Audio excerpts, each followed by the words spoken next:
You're watching the legal breakdown. So, Glenn, we've got some news out of Manhattan. Now, in the Manhattan DA's case, Trump's indictment is imminent. We can expect it any hour, day now. House Republicans, including Jim Jordan, are now demanding testimony from members of the Manhattan District Attorney's Office to answer for their apparent sin of investigating Donald Trump. Is this legal? Brian, at a minimum, it's enough to open a criminal investigation. I don't say that lightly or recklessly or cavalierly, because what Kevin McCarthy has done in instructing all House committees available to, march to the assistance of Donald Trump and try to put a stop to Alvin Bragg's prosecution of Donald Trump. And we've seen a letter issue from the chairman of, I think, 3 committees, Jim Jordan, James Comer, and Brian Steele, basically saying to Alvin Bragg, we've got a real problem with you prosecuting or threatening to prosecute a former president of the United States. Here's the thing, Brian. The Congress doesn't have any jurisdiction to interfere in state criminal investigations or prosecutions. This really has the feel of members of Congress trying to investigate the investigators. Remember when that didn't turn out so well when Donald Trump and Bill Barr tried to do it, and they set special counsel John Durham on investigating the people who investigated Donald Trump's crimes. And of course, the Durham probe fell flat and basically ended in shame and disgrace because they couldn't win any cases. This is now members of Congress stepping out of their role as lawmakers and trying to interfere, and I use that word advisedly, interfere in a state criminal investigation and prosecution of their political deity, Donald Trump. That is a little thing I would call obstruction of justice. And based on even what's been publicly reported, it looks to me like there's what we call adequate predication, a fancy term for enough evidence to open a criminal probe of McCarthy, Jordan, Comer, and anybody else who is involved in what looks to be some illegal conduct. And of course, the irony in all of this being that these are the people running a subcommittee on the weaponization of government. Like it is always just as clear projection as you could possibly find. Glenn, I want to ask you a question about that specifically. Is it not playing with fire to traffic in openly illegal activity and obstructing justice against the literal district attorney's office? It's like running a carjacking operation right outside of the police station, is it not?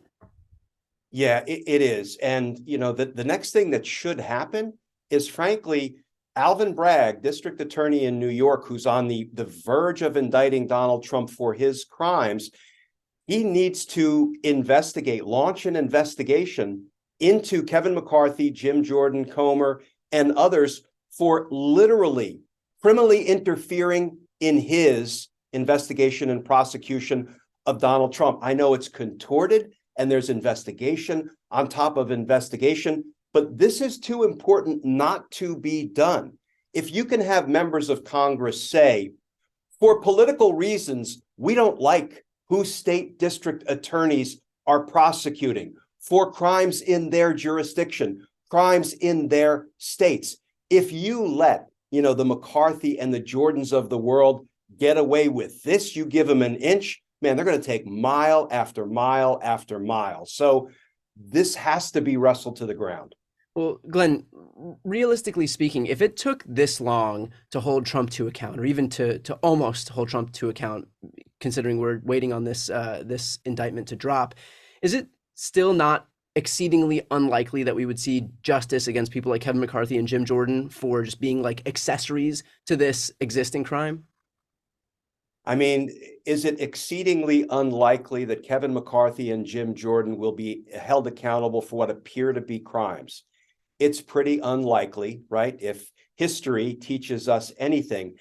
And that really is the problem with failing to hold what I call the ruling class criminals accountable. There is no deterrence. Just like if you don't hold Donald Trump accountable, well, then the next president who happens to be an aspiring dictator will get to do everything Donald Trump just did with impunity, right? The next president can leverage congressional funds to bribe and extort world leaders to announce, false investigations about their political opponents. And the next wannabe dictator can incite an insurrection with impunity if Donald Trump isn't held accountable for these things. The same holds true of members of Congress. Remember, 6, I believe, members of Congress asked for pardons because they knew they'd committed crimes on and around January 6th, and they wanted desperately to get away with those crimes.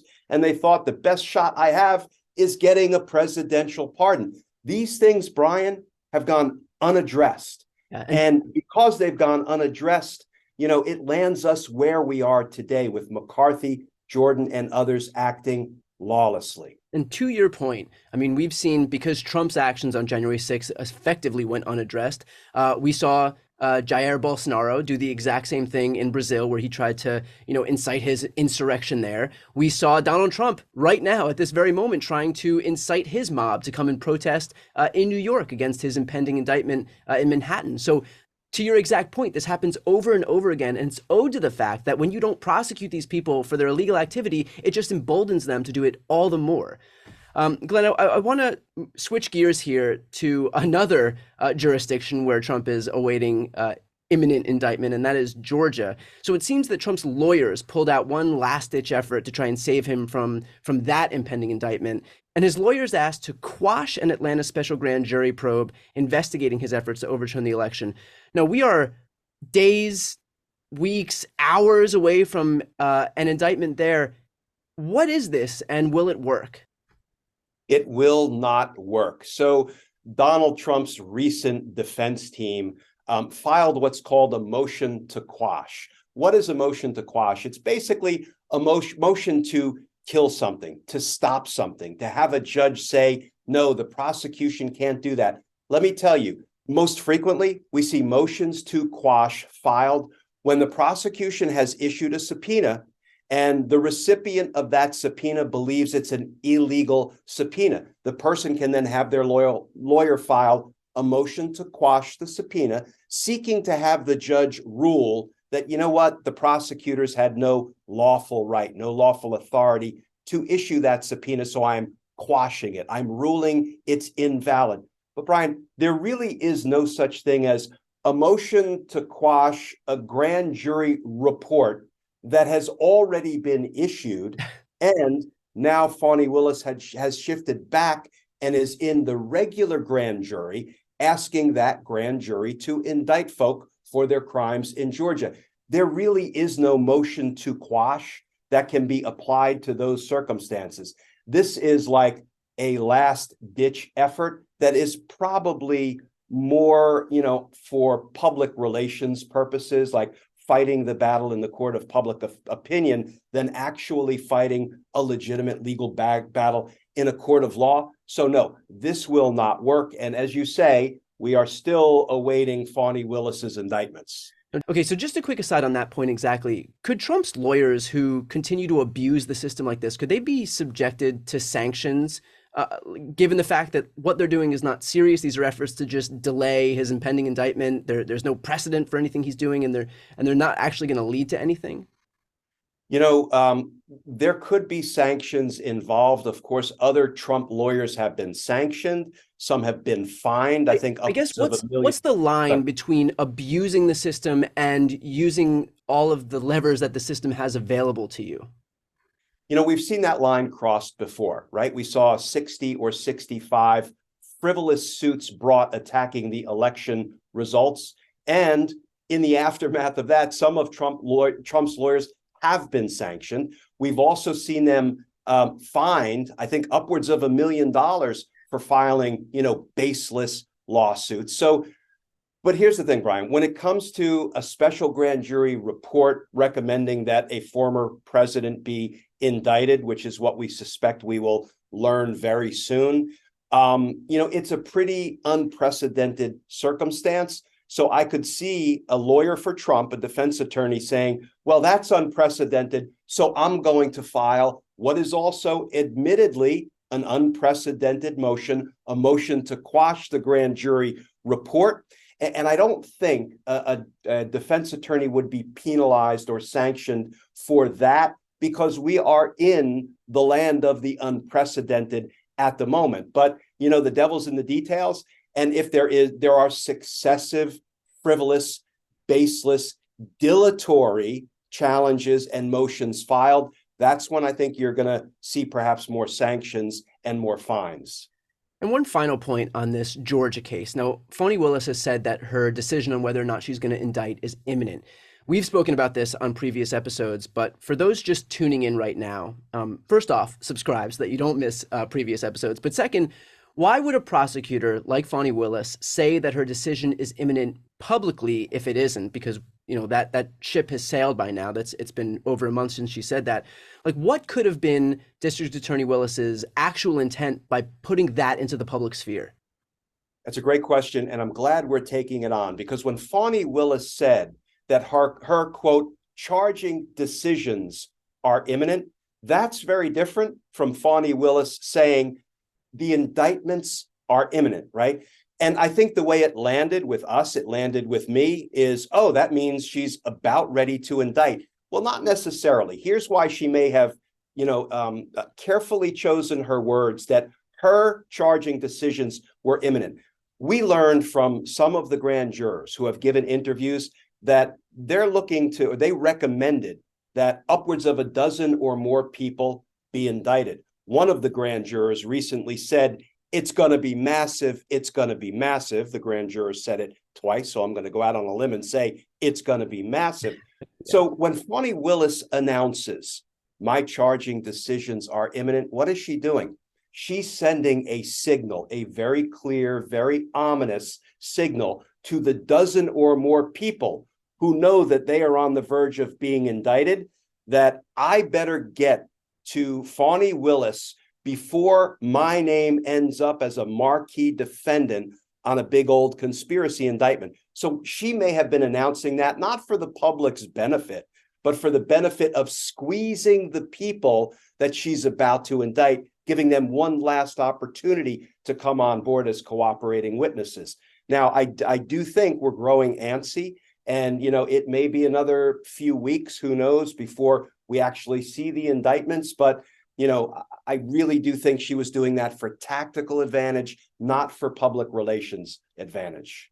So, Brian, let me ask you, because when I saw that Kevin McCarthy and these congressional committees are, in a very real sense, obstructing a New York state court prosecution of Donald Trump, I think of the legal implications and consequences. But, you're the political expert, not me. What do you see as the political implications and consequences of this kind of gross abuse of power by members of Congress? I think there isn't a planet on which this redounds to their benefit. Now, they may think that it will because they're in this bubble of, these other far-right extremists. But if the American people sent any message over the last several election cycles, from 2018 to 2020 to 2022, it's that they are not on board with the extremism, the lawlessness, the self-dealing, everything that Trump traffics in. And yet, by virtue of these Republicans, all the way up to the leadership of that party, still throwing everything by the wayside and putting all of their resources behind Donald Trump, it just shows that that's all you're going to get. They might claim that they've changed, that everything's going to be different now. They're going to focus on inflation and gas prices and all of these things to help the American people. It's all bullshit. The only thing that these people are interested in is helping Donald Trump and putting all of their resources toward helping Donald Trump. For lack of a better term, it is a cult of personality. So I think that all these people have shown, just by virtue of, again, moving toward helping Donald Trump at the expense of everything else, at the expense of any other semblance of governing, it's just showing Americans that, the same reason why they voted against Republicans in the last three election cycles, here's another reason to do it again. And so I think, they might want to constantly kowtow to their base, because those are the people, those are the gatekeepers in terms of letting these Republican politicians actually in. You gotta get through the base if you want to have a chance at winning the general election, getting into Congress. But besides that, I mean, there is just no world in which this Republican Party stands for anything other than its fealty to Donald Trump. Yeah, it feels like insanity that they just keep doubling down on a losing horse. Yeah. And that's the ironic thing about all of this, is that these elections, when you lose an election, it's a great opportunity. You know, of course, it's bad news for you, but it's a great opportunity to retool, figure out what went wrong in the last election, and fix it for the next election moving forward. And we see these giant cyclical swings where one party's in power and then the other takes power from them. And it's because they've allowed themselves to adapt to what didn't work in the previous election cycle by virtue of burying their heads in the sand and pretending constantly over and over and over again that they're winning elections that they're very clearly losing. They're just depriving themselves of the ability to hone their message differently, to reach those people who they've lost. And, you know, that's, look, as long as they want to do it, I'm not going to stand in their way, but it really is just like you said. I mean, it is the definition of insanity, is doing the same thing over and over again and expecting a different result. So with that said, we'll continue to keep on top of all of this legal news. Again, for those watching, if you want to keep on top of this stuff with us, make sure to subscribe to both of our channels. The links are right here on the screen. I'm Brian Tyler Cohen. And I'm Glenn Kirshner. You're watching The Legal Breakdown.